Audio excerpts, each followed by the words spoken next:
introduce myself again. My name is Sarah Crane, and I'm the product manager here at Kuali for our curriculum management product. Welcome to our webinar, Herding the Cats of Culture, Politics, and Policy, while onboarding new processes at your institution. Everyone will be on mute throughout the webinar for audio quality. We will also open up a question and answer session at the end of the presentation, so please type your questions into the webinar panel as they come to you. We'll get through as much as we can in the time that we have.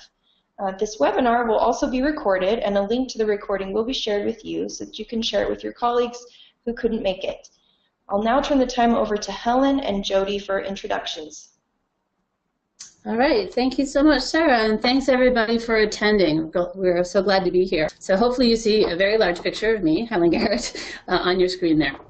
So wanted to say that this webinar was born by my stopping by the Kuali table at a National Registrar's Conference and really sharing the positive experience that I was having working with Jodi and UWIT, navigating the policies and politics while implementing the Kuali curriculum management software.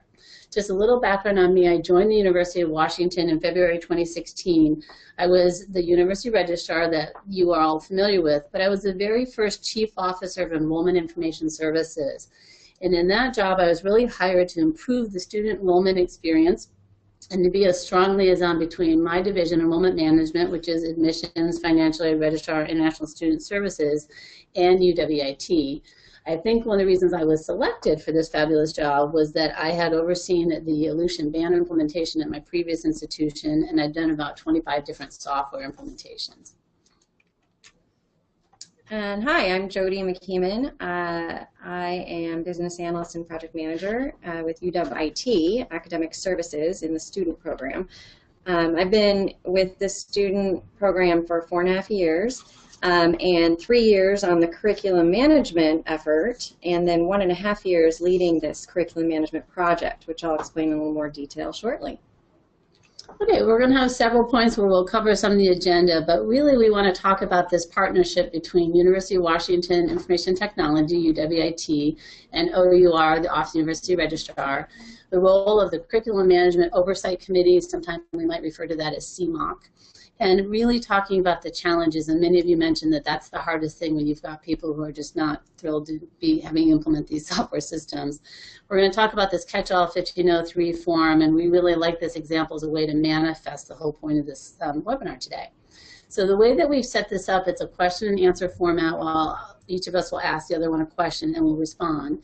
But I just want to encourage you that if you have individual questions or issues you want to talk to us about post-webinar, you can see our contact information at the end of the slide deck. So for a little bit of background information, for this project, we were very deliberate in the way that we defined curriculum management. So I might refer to that as CM, so that we could clearly define the ownership and the responsibilities of this space. So we define CM as as 4 things really: a process, a project, a tool, and now that we're in production, we're also a service. So curriculum management is that process that the Office of the University Registrar, OUR, owns. And this is the process, where faculty, staff collaborate on that creation, development, assessment, design, review, all the things related to an institution's curricular offerings. So then curriculum management is also a project between the OUR and UWIT, which is undertaken to modernize and streamline to improve the user experience of that process. The technology component of this project involves the implementation of the cloud-based software as a service tool, Kuali's curriculum management. So we call that, our version of it is UWCM. UWIT is driving the implementation of that tool and maintains the relationship with Kuali. And finally, now that we're in production with the tool, CM is also an ongoing service where UWIT manages any production issues related to the tool and OUR manages issues related to the process. So I want to just also give some background onto this CMOC, Curriculum Management Oversight Committee. So at the UW, we have 3 geographically dispersed campuses. Each offer their own curriculum, yet UW offers a single transcript. So the Office of the University Registrar and the faculty governance bodies across those 3 campuses have some delicate issues to navigate in that environment. So we knew from the beginning that an advisory group that was made up of both faculty with representation on their respective campus governance boards, as well as administrators from all three campuses were going to be really critical to the success of this project. So we identified individuals that would provide that level of cross-representation, and Helen invited them to serve on an advisory committee. The role of the advisory group was laid out explicitly via a charge letter. And this is just a little screenshot of it that was sent from our Vice Provost for Academic Affairs and Deputy CIO at UW IT. So we met monthly during our academic year with this group to keep them abreast of project status, as well as to consult them when we faced roadblocks in the implementation effort. So if they aren't the right group to address a particular issue, they help us identify the right individuals or groups to work with on their campus. And from there, then we'll create like a subcommittee to handle the specific issue that we need help with. And we'll give an example of that as you hear more from Helen about our Stage 0 subcommittee.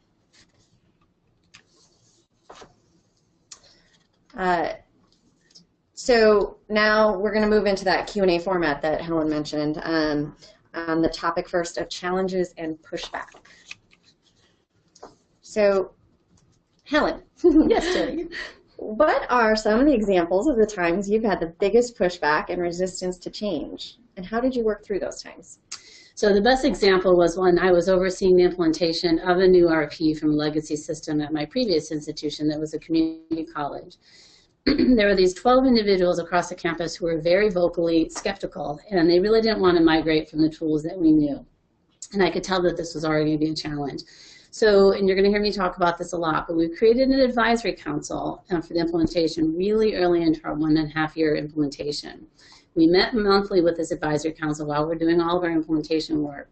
And I would update them on the planned changes with the new system, and I'd bring them into some of the decision making. The most important thing I want to encourage you to do is I listen to their concerns. And you see the butterfly on your screen, and so we put that purposely so you can't see me doing this, but I did this goofy thing that served us throughout the entire implementation, where I put my hands above my head and I said, okay, I need you to put up your antenna and ask yourself 3 questions. What is the current practice? What is the best practice? And how can the software get us there? So whether it was in the advisory committee or with the implementation team, after a while, all I had to do was put my hands above my head, and everybody knew I was asking those 3 questions so that we could be focusing on not just how we always did things, but how we can move ahead in terms of implementing the tool. So what was really fabulous about having this advisory council is that when we went live, this same group of skeptics from the beginning, they became our greatest champions, and they helped usher in the new skeptics that came into the program, especially the implementation. Thank you. So then also on this topic of challenges and pushback, what cultural barriers did you see working with individuals from varying backgrounds? What cultural barriers did you see working with individuals from varying backgrounds, and how did you work through those? Sure. So when we talk about cultural barriers, in this sense, during a software implementation, it's really more about the culture of the organizations associated with the various stakeholders. So again, I'll give an example of this. When I arrived at the University of Washington in February 2016, I was asked to take over leadership of a 25-member team from all 3 campuses and every level of students that you can imagine. And the software that we were trying to implement in the system was to allow students wanting to confirm their intentions to come to the University of Washington and to be able to use credit cards and checking accounts to pay their enrollment confirmation deposit. Well, it became very obvious to me as soon as I walked into this that the different stakeholders were really seeing a different need for the tool. And the challenge is that they wanted it to do different things based on what I would say is their culture or their needs. The biggest challenge was between undergraduate admissions and the graduate processes, because how they handle the confirmation process and being able to defer an admission decision or not was completely different. So being sensitive to this issue of culture, I worked with the team to whittle away kind of at those unique special snowflake processes so that we could come together to a one-size-fits-all. And at the 11th hour, we said, okay, we have got to really just get this tool out there so that students can use it. So what we did is we made an agreement with the graduate school. Listen, if we can go live so we can use the tool so they can use a credit card or web check to pay, can we have a phase 2, and we will commit to following through. They wanted us to be able also to defer their admission, something you can do at the graduate level that we can't. So they were willing to acquiesce, and believe it or not, this implementation team had been 12 years in the making trying to get this process up and going, and that was a huge breakthrough that we were able to get them to let us move ahead, and we implemented last September, and it's been a huge success. So it's really important to create an environment where those coming from different cultures, kind of quote-unquote cultures, and interests can generally feel heard and work to lead the group to that common ground. Okay.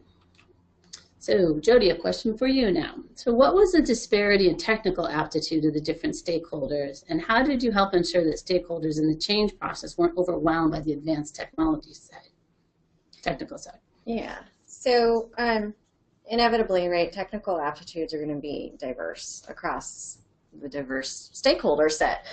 So, you know, a very early learned lesson is to really make sure that the appropriate people are in any given meeting. So we don't ever have developers or analysts that are trying to tackle an advanced technical issue or in the room that's reporting to CMOC. Second, we spend a good amount of time trying to get the materials for presentation to the right level based on the type of stakeholder.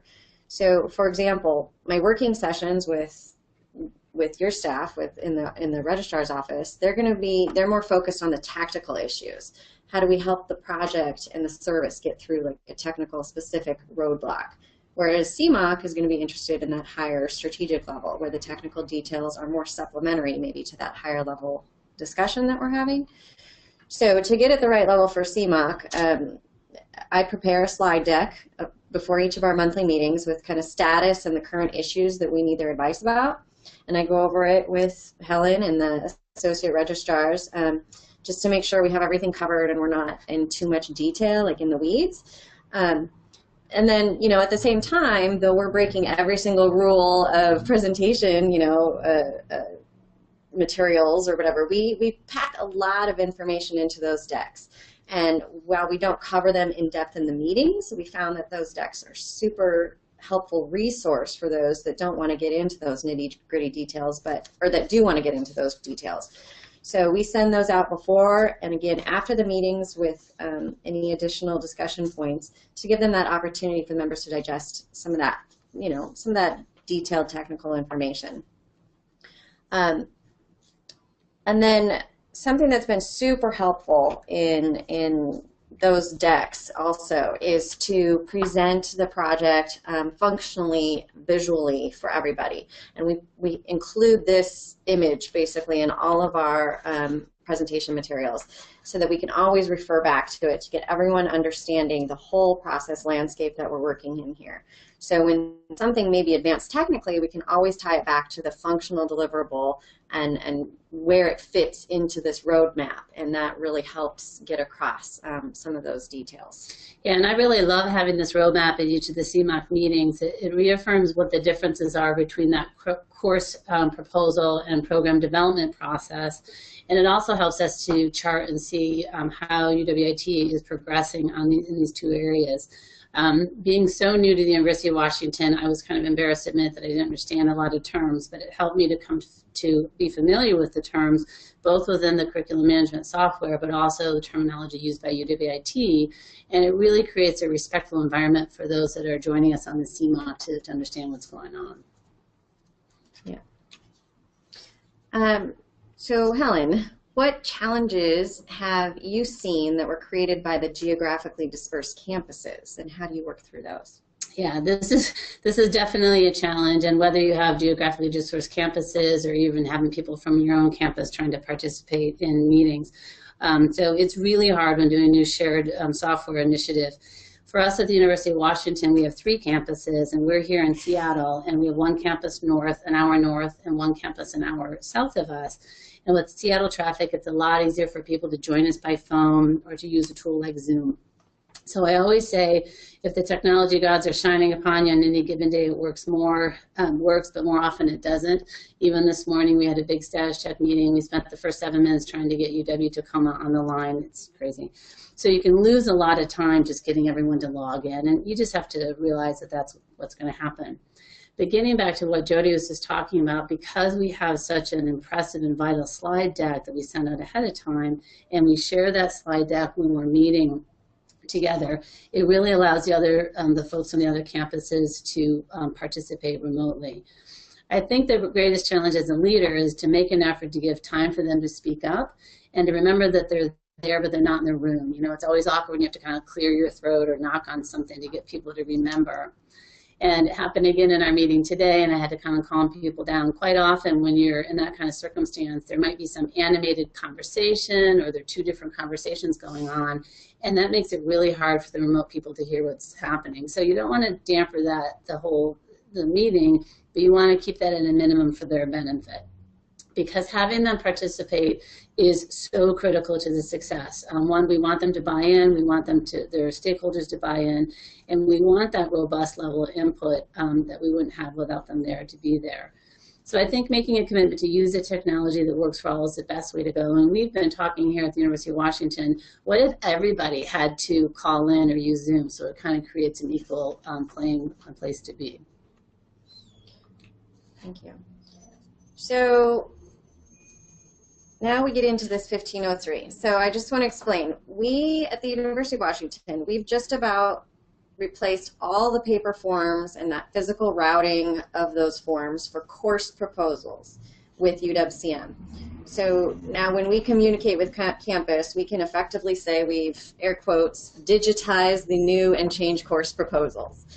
So while we had some challenges, as we're talking about today, for the most part, everyone is really eager for us to do the same thing for program.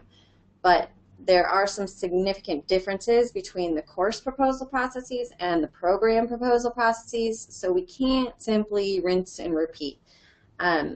Granted, we're not going to be facing quite the same level of pushback, on the technology necessarily, because folks have had the opportunity to use the new tool, and we're kind of settling through some of those training and service management issues.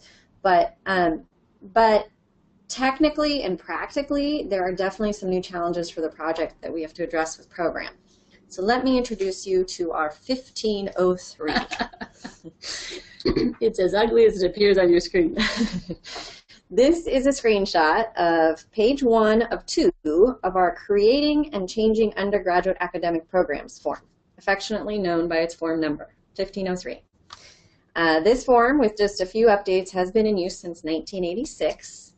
And I'm pretty confident a number of the folks on this call have similar forms in use at their institutions. This form is a catch-all form. You can create programs, you can change them, you can change college rules, you can change major rules, you can change degree requirements. Further, there is very little distillation of the data on this form or the attributes associated with the entities.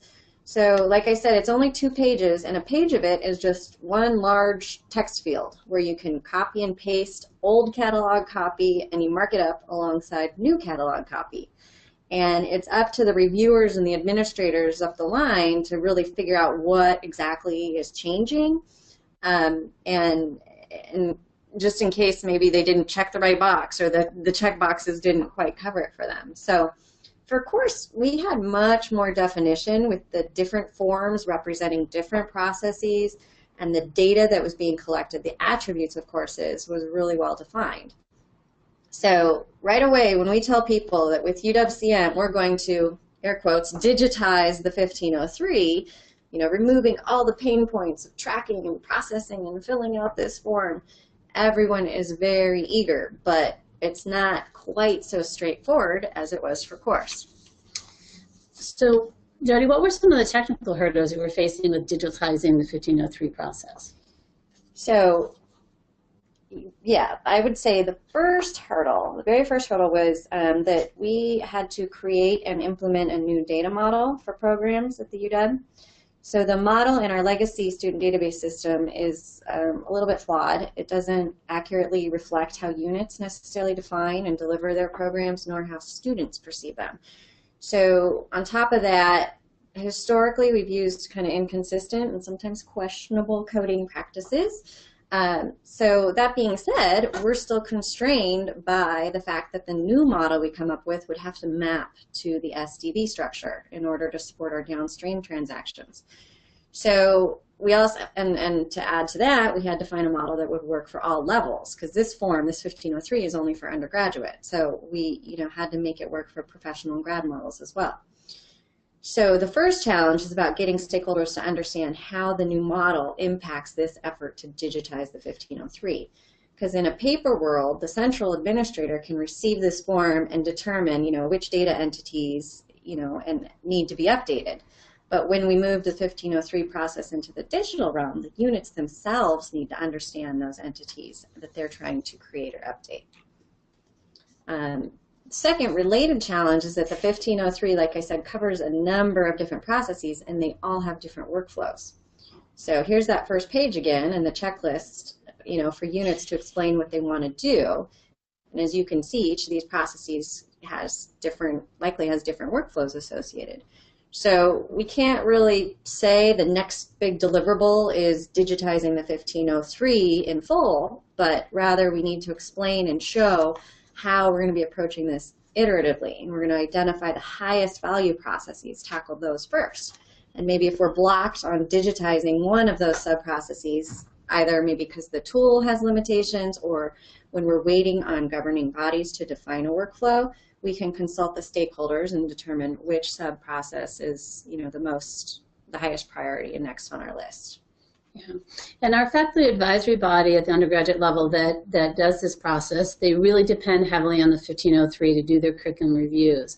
So we checked in with them and they said, we don't have to be technically involved in, and I call it electrifying the 1503, but whatever we create for them to use the Kuali CM software, it really needs to support their review process. So that was actually kind of freeing there. Okay. So we want to share with you a concept, and if you'll bear with me, you don't necessarily have to know exactly about what stage 0 is. It's something you might use on your campus, but it's such a perfect example of the interplay between policy intersecting with software implementation. So if you listen in, I'll tell you about it, and you can see how we got to that point where we had to stop and let the policies and the politics do their thing so that we could continue. So stage 0 is the concept that we created as the Curriculum Management Oversight Committee. And it was a way to think about that vital step in the curriculum development process well before you start using, that's why it's stage 0, the CM Kuali software, to develop and process a new program offering. And at the University of Washington, we use an academic cost distribution model called activity-based budgeting. And believe me, everybody knows about ABB, where at the undergraduate level, 80% of the academic unit's funding would be based on course enrollment and 20% on degrees in the major. Well, ABB has created this circumstance or this situation on campus where academic units, through this course and program development, are getting really creative to try to entice enrollment in their courses because that's how they're funded. So, for example, we saw a language academic unit that wanted to offer informatics, which is a really hot class at the University of Washington, to try to get more enrollment and therefore more funding. So stage 0 is designed to create a first step by which those academic units have to think about that cross-pollination of their courses and program offerings, not only between themselves here at the academic units at the University of Washington Seattle campus, but between the other two campuses as well. So what we're going to do together is design a workflow model for that stage 0 process within Kuali CM that's going to codify the analytical step. So they have to go through a workflow process to demonstrate that they've done this analysis.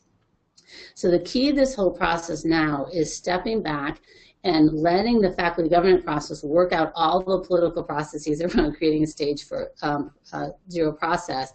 We don't want them to blame the tool that they're mad that, oh, I had to stop and see if anyone has had this course. Let's let the politics happen with the faculty. It's a thing that you have to do, because then we can have the support of the faculty and really lean upon them when there's pushback after we implement. We're like, oh, this is the policy that was set up.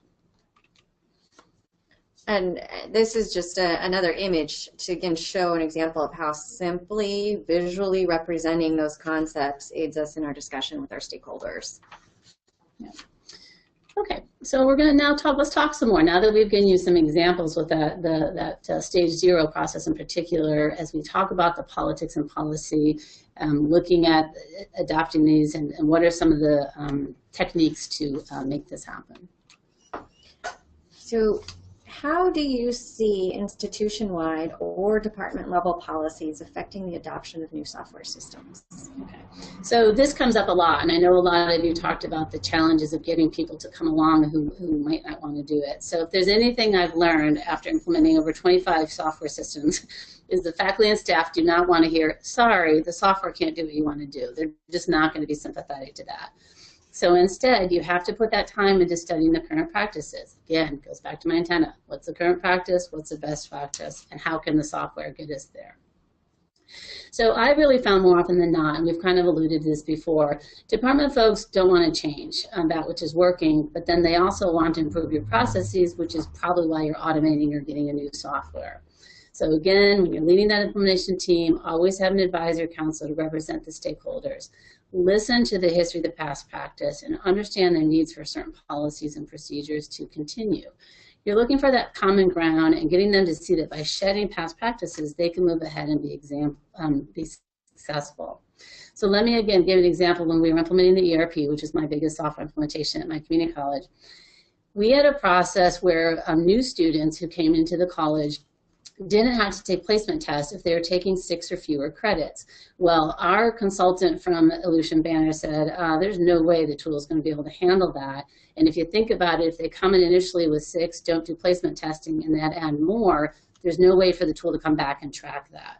So I knew I couldn't say, sorry, software can't do that. So we spent a month with the advising and testing offices really talking about why was that practice in place and was it not hurting students? And they came to realize it was hurting students who weren't going to have the proper placement testing, who did the 6 credits or fewer. So together we talked about solutions, and we came up with, well, what if it was, if you're degree seeking, you have to do placement testing, but if you're non-degree seeking, you don't. Aha, Banner could handle level. So suddenly the tool could handle that. And so we were able to proceed ahead. Banner was able to handle this, this new rule, and I don't think anybody thought about it again later on, that it was a thing at one point. Cool.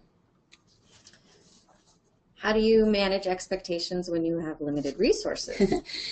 Just address this from the get-go. Just talk about it. Don't let it be that elephant in the room that no one wants to address. What are the barriers to success? They're all thinking it anyway.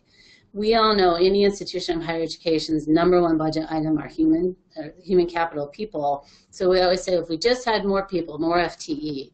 And I don't know about you, but even here at the University of Washington, we have emaciated budgets for support services in the Office of University Registrar and IT. So that FTE isn't coming.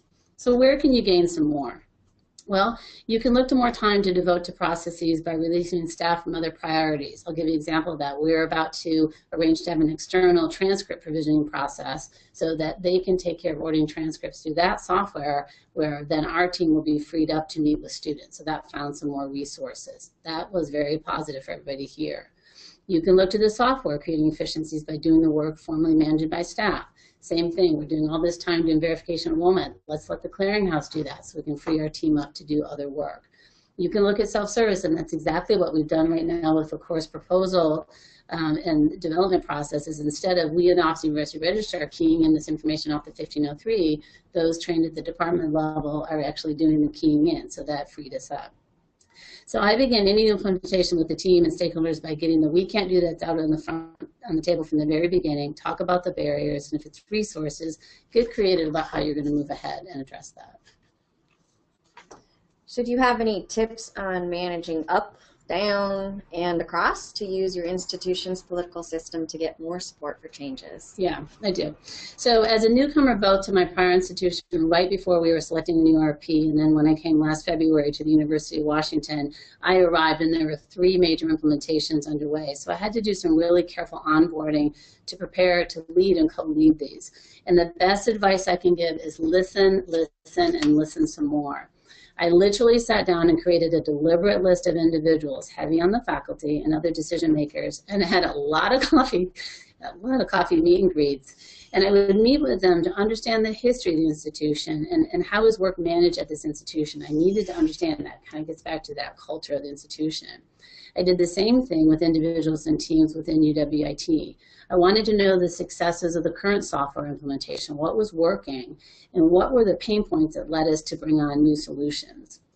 And what I would say is, in terms of politics, don't shy away from it. Go right to the source where the tough issues are and look for that common ground for the new software to be implemented. We're an aging work population, and whether it's those leading institutions of higher education or those who only have a decade left, a lot of people don't want to learn a new software, systems, and processes. So I always get them in the conference room, have someone come and demo the new software so they can start to see, wow, we could really have a lot of new efficiencies and time-saving elements if we were to go into this software. So don't ignore the history and politics of the faculty and staff. It's really unwise, and you're better off knowing where you've been to design where you're going. Were there any other organizations after you already started leading this change that you wanted to, that found they wanted to jump in and participate? Yeah, actually it happened with the CMOC, and you and I saw that happen. So if you do a good job when you're gearing up to bring on a new software, to reach out, again, that advisory group, and to reach out to a variety of stakeholders and create that advisory board of both early adopters and naysayers, you might find that you've attracted some people that you hadn't expected. And that's what happened to us with the Kuali software implementation. It's primarily focused in terms of the program development on undergraduate programs at all 3 campuses. But the graduate school academic affairs said, hey, we think that we could use this for developing our programs at the graduate school. So for Jodi, primarily for Jodi and I, it meant going off in a direction we weren't anticipating or quite frankly staffed up for. But we went ahead and added that person to our CMOP, and Jodi started talking to them about some future roadmap conversations about how we might bring them into the project. The more stakeholders you have on a campus supporting implementation and being supportive cheerleaders for you, the better, the better, even if it means devoting some time and resources you weren't quite ready to devote. Okay, so we thought that we would throw in some extra tips here, just to think about, like, how do, again, a question has already come up, like, how do you encourage people to be a part of it, encourage the contribution, and what are some of the landmines that you want to avoid? So, Helen, I know that you stepped into a systems onboarding committee that already existed, and you were given the leadership reins. What steps did you do to make sure other committee members felt like a true contributor and were willing to help lead in that change effort? Yeah, sure. So when I came on board, there was an initial year of the first CMOC that really were responsible, different leadership, different group members, and they're the ones that helped you through the whole course proposal process. So then I was asked to lead the new CMOC, and I worked with the former chair and identified who should be there from the 3 campuses. And just like that charge letter that you showed earlier on, our Vice President, Provost for Academic and Student Affairs, went out and invited people to participate. And what we did is we specifically identified what the advisory group would be doing to guide implementation for the course proposal.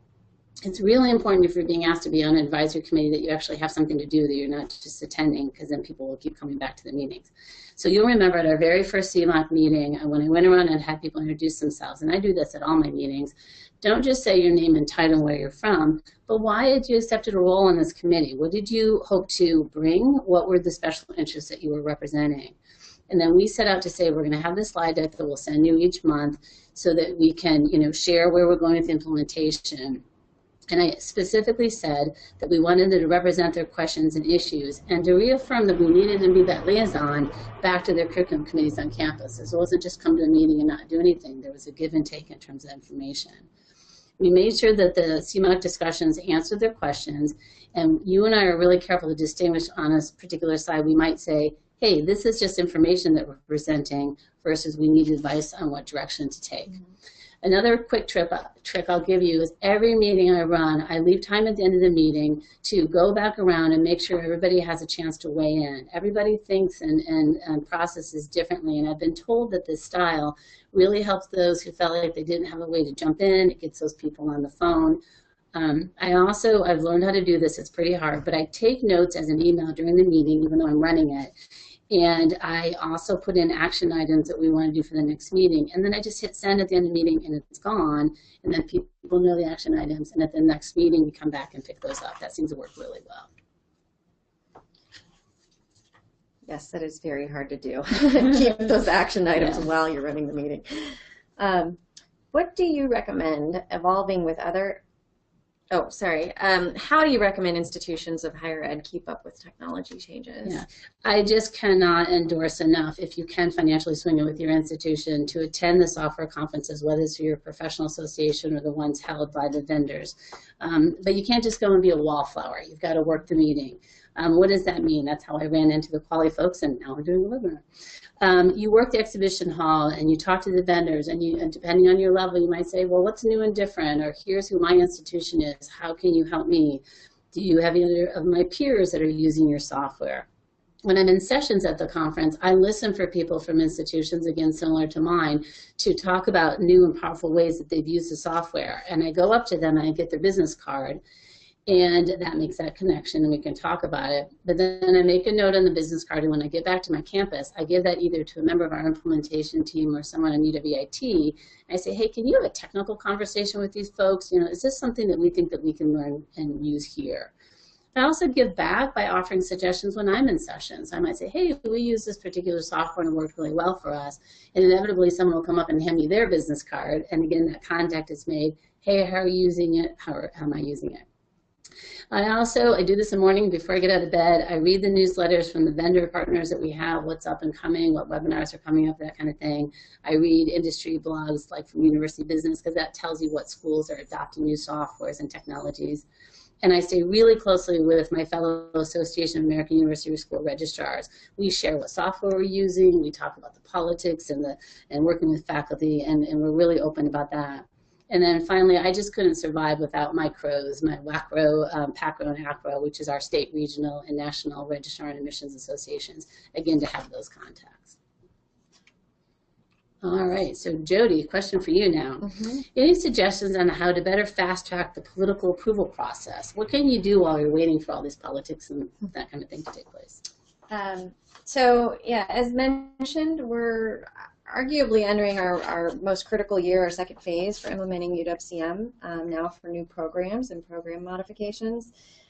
Because we've been super clear with stakeholders about that roadmap and what it really means to digitize the 1503, everyone now understands, you know, the work that needs to be done and the fact that it's going to have to be done iteratively.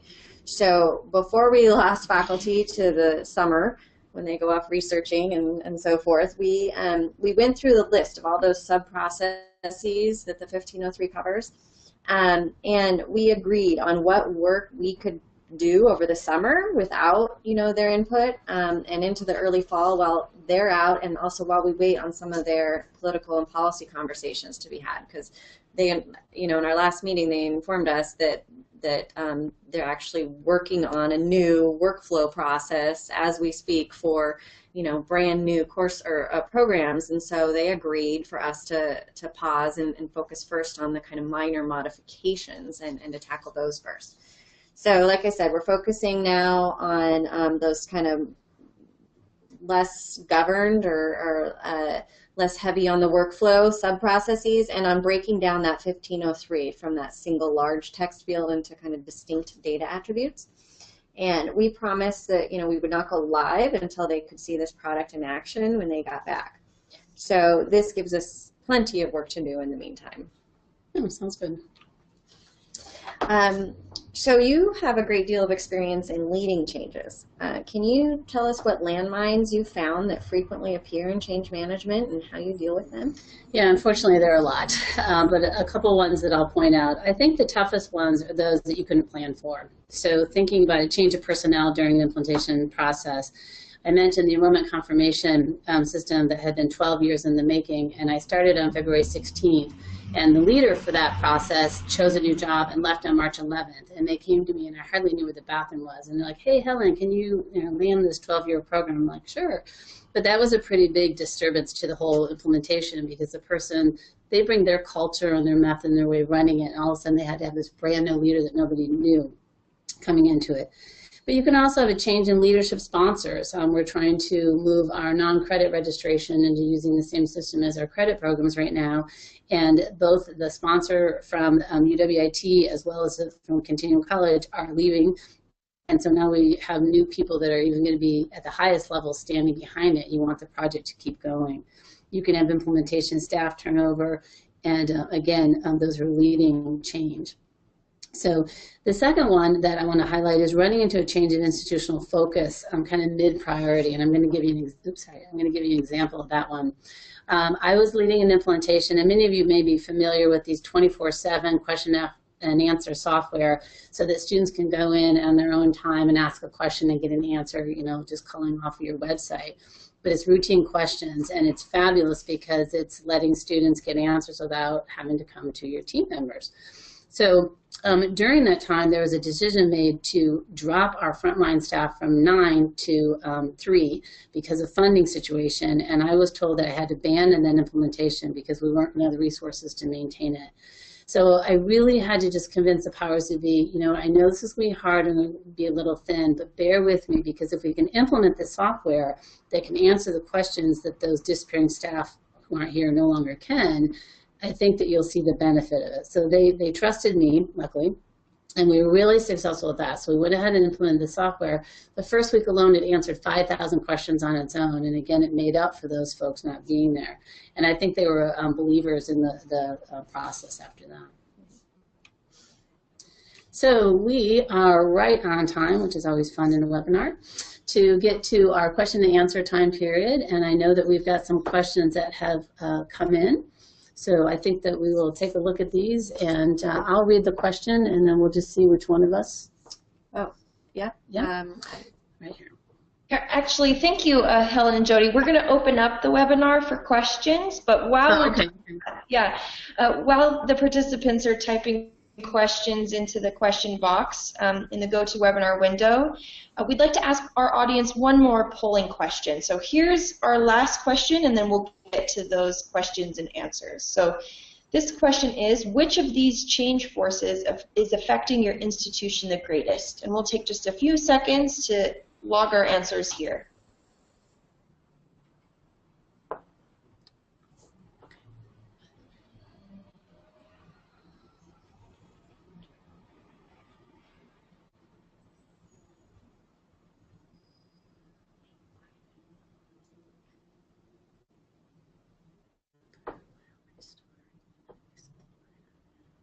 Okay, just a couple more moments.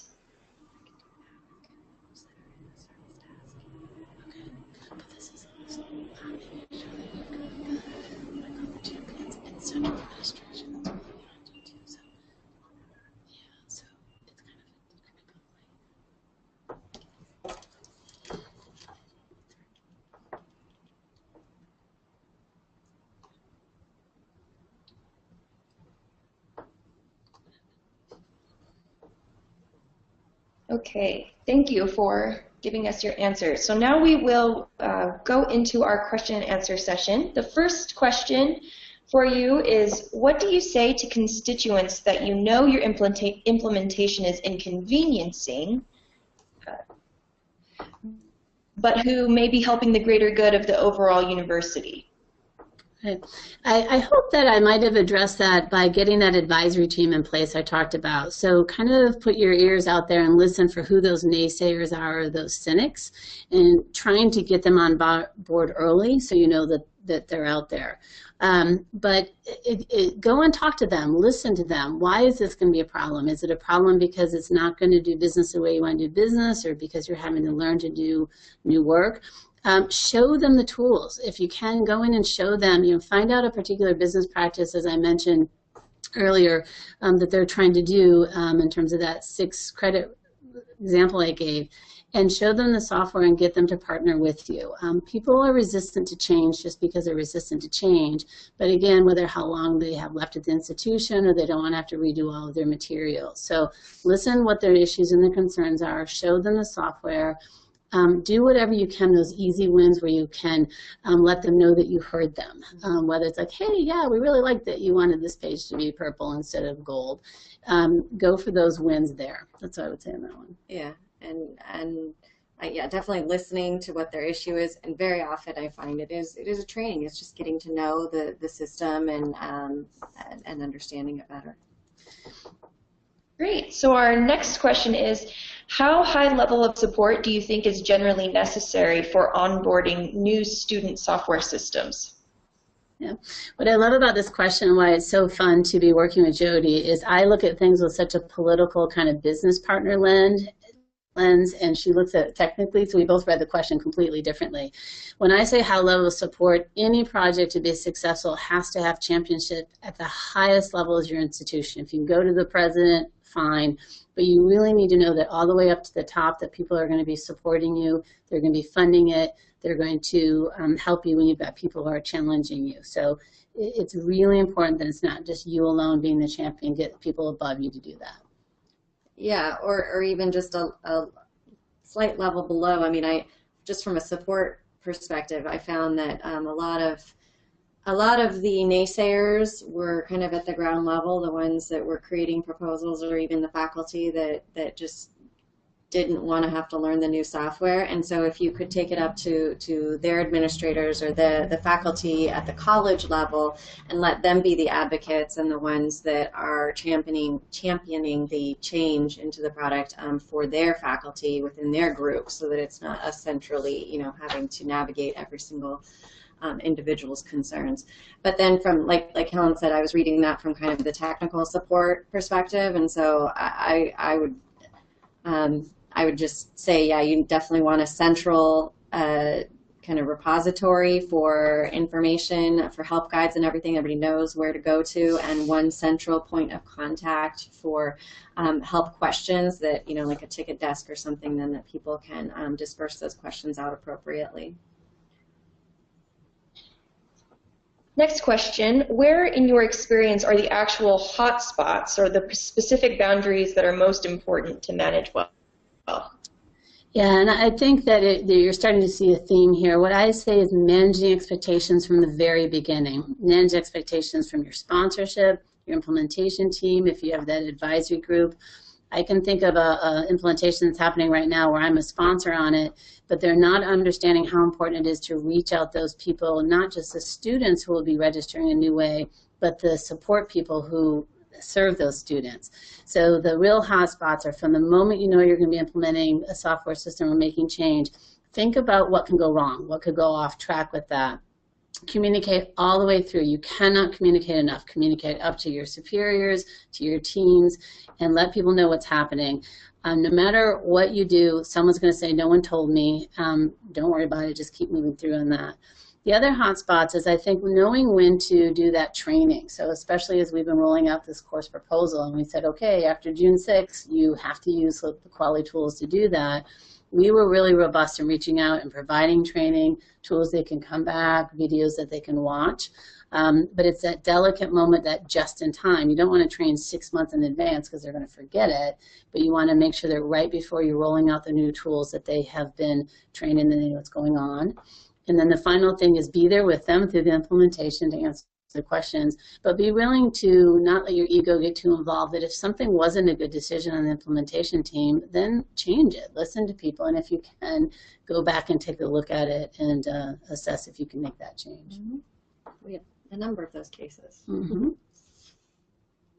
So next question, Helen, did you come by your change management processes organically through trial and error, or did you prescribe to it, or do you prescribe to a certain change management model?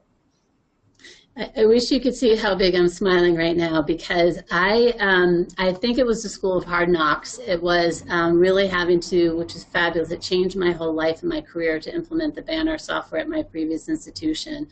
When I came to University of Washington, I was super intimidated because they were using words like agile and sprint, and we were just a small community college. I didn't know what any of those things were. So here's what I do. One, I pay attention, I assess. When I go through a process, I park my ego and I let people say, you know, Helen, that didn't go so well, I wish we could have done something differently. I did just earn a doctorate, which was kind of exciting, and but what I loved most about that is a doctorate in leadership for community colleges, but it was all about how to manage change. So read that stuff. Read the books that are out there, the Good to Great, that kind of thing. It seems kind of silly. If you don't have a lot of time to read, there are blogs and things that you can subscribe to. But I actually kind of liken change management to parenting, that you can read as much as you want about what it's going to be like when you have that first baby, but until you're really in it, you aren't going to know how to manage it. But after you've been a parent for 5, 10, 15 years, you're like, okay, I remember this. This is where someone comes trotting up and says, stop the presses, this can't happen. And you kind of employ those processes there. And then finally, I am a big talker, as you can tell. I talk to everyone. I talk to vendors. I talk to other institutions. I try to find out, like, what did you like about it? How did it work? And quite often, I have my kind of go-to people outside of my own institution when I'm having a hard time with change management, and I just run the scenario by them. What would you do in this circumstance? Because this is all not brand new stuff. There's a good chance that someone else out there has also already dealt with that circumstance you're facing. Great, thank you. Next question, when budget is taken away, what advice do you have for communicating to those on the committee that the budget decrease will affect? When budget's taken away, like every day of our lives working in higher education. So what advice the committee does on the committee? I think that, again, it goes back to don't hide things. Don't run away from it. Just be honest about it. I think in this curriculum management oversight, you know, Jodi lost her manager, a full position that had a particular aspect and that she was contributing to that. So we didn't hide that fact from the committee. We didn't whine about it, but we said, hey, you know what? This is going to slow us down a little bit because Jodi's going to be trying to do 2 different jobs in this process. If budget goes away and you're in implementation, you also have to start throwing things out of the boat. So where you might have thought that you were going to use the tool, the software in one way, if you don't have the resources to maintain that after you go live, you're just going to have to get honest. It's kind of like building a house that you ran out of money. Okay, we're not going to have a 3rd floor. So be honest, be watching for that, and just as it comes up, strategize. Don't go alone. Strategize with those around you. How can we retool knowing that we're not going to have the resources we thought we were going to have? And our last question, you mentioned in talking about the 1503 form, the need for a new data model. Can you explain what actually happened? Getting the data design right is surely critically important and is difficult to do and is a very specialized skill. Were you at the mercy of the data administrators, or did you do this easily? So, very good question, and this relates back to what Helen was just talking about when we lost a critically important resource on our team. My manager was the senior data analyst, or the senior business analyst on this effort that understood the data inside and out intimately.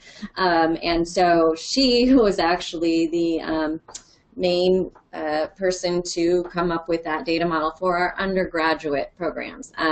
It was fairly easy process, I mean, honestly, to map our undergraduate programs into something that was better understood by our units, mapped a little bit better to our conceptual model that we already have. The process, yeah, we did a couple different models, kind of a three level model and a 2-level, and it was actually then the tool that led us to landing on the 2-level model. So the Kuali curriculum management kind of supported that two levels, so that was kind of what led us in that direction. But then actually kind of putting them into their respective buckets was a fairly straightforward process, but that was for undergraduate. For graduate now is what we're really facing. That model doesn't quite map up to how our graduate programs manage their stuff, and they've got a lot of politics and stuff going on too. So so that's been kind of a slower process. We're relying on them heavily as our business partners we're trying to explain to them and make clear the technology component and how the model needs to be structured, but then we're relying on them to organize their programs in that model and to convey that message and communicate with their units to help them get onboarded to the new things. So this is a different kind of process that we're working through at the graduate level than we faced with undergrad. And I would just say that, remember we talked about what are the landmines? Well, we lost Carol, a major resource in the process, But be honest and straightforward. So when we invited that graduate school person on board and we said, listen, what you need us to do, we simply don't have the people power to do that. So instead of just saying, no, don't bother us, he's hanging out with us and he's being patient. But if you try to hide things or not be forthcoming, it's just going to hurt the process. So he gets to be with us. Maybe a new resource. We actually had a meeting. Remember, we called in his boss and said, hey, the graduate school wants to jump on board in this program development. We don't have the resources, so that she's now aware, because maybe she has access to get the funding to have someone do that data set work that we don't even know about. But if we hadn't said something or been honest about it, that wouldn't have even come forward. Great. Well, thank you, Helen and Jodi. We really enjoyed listening to your presentation, and you've shared so many insights that I know will help all of us as we try to, manage change management at our organizations. Just a reminder for those participating, we'll be sending around a recording of this webinar to your email. Feel free to share that with any of your colleagues or friends or those who you know would benefit. Contact information is listed here. Feel free to reach out to Helen, Jodi, or myself if you have additional questions. I know Helen and Jodi really love to talk to others in the industry and get some of their best practices and share knowledge as well. So thank you again for participating, and we'll see you hopefully at our next webinar. Thank you for having us.